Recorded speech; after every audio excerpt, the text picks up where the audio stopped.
ഒടുവിൽ രാഹുലിനെ സതീശനും കൈയൊഴിഞ്ഞു.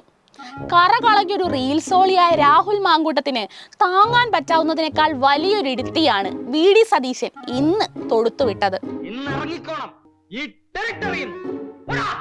രാഹുൽ കോൺഗ്രസ് ലെജിസ്ലേറ്റീവ് പാർട്ടിയിൽ നിന്ന് ഡീബാർ ചെയ്യപ്പെട്ടിരിക്കുന്നുവെന്നും ഇനി UDF അംഗമല്ല എന്നുമാണ് വി.ഡി. സതീശന്റെ പ്രസ്താവന.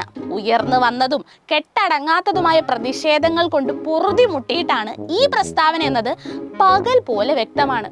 അല്ലാതെ ചെയ്തത് തെറ്റാണെന്നുള്ള വെളിവ് വന്നിട്ടൊന്നുമല്ല. കടുത്ത മാനസിക സംഘർഷത്തിന്റെ നിമിഷങ്ങളിലൂടെ കടന്നു പോകുന്ന മാങ്കൂട്ടത്തിന് വീട് വിട്ട് പുറത്തിറങ്ങാൻ പോലും കഴിയാത്ത അവസ്ഥയിലാണ് ഈ കടുത്ത തീരുമാനം. രാത്രിയിൽ ഒരു പാരസെറ്റാമോൾ ഒരു സിട്രസിനും കഴിച്ചിട്ട് കിടക്കും ഉറങ്ങാൻ വേണ്ടിട്ട്. 5 മണി 6 മണി നമ്മളെ ഞാൻ ഉറങ്ങുന്നത്.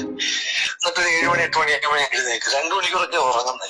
ഇരയാക്കപ്പെട്ട യുവതികളുടെ ആരോഗ്യമോ മാനസിക സംഘർഷങ്ങളോ പോലും വിഷയമല്ലാത്ത രാഹുൽ സ്നേഹികൾക്ക് ഇതൊരു കടുത്ത വെല്ലുവിളിയാണ്.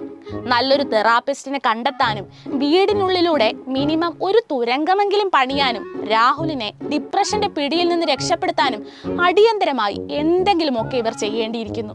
നാളെ തുടങ്ങാനിരിക്കുന്ന നിയമസഭാ സമ്മേളനത്തിൽ രാഹുലിന്റെ സാന്നിധ്യം സംശയത്തിന്റെ നിഴലിൽ തൂങ്ങിയാടുമ്പോൾ പുറത്താക്കൽ പ്രഹസനം ഒരു അന്തിമ തീരുമാനമല്ല എന്ന സൂചനകളാണ് കോൺഗ്രസിന്റെ ഉള്ളിൽ നിന്ന് തന്നെയുള്ള പരസ്യമായ രഹസ്യം. സിട്രസിനും പാരസെറ്റമോളും കഴിച്ചാൽ മാത്രം ഉറങ്ങാൻ പറ്റുന്ന മാങ്കൂട്ടത്തിന് വേണ്ടി ഇനി പുതിയ പ്രിസ്ക്രിപ്ഷൻ വല്ലതും തിരഞ്ഞു കൊടുക്കേണ്ടി വരും.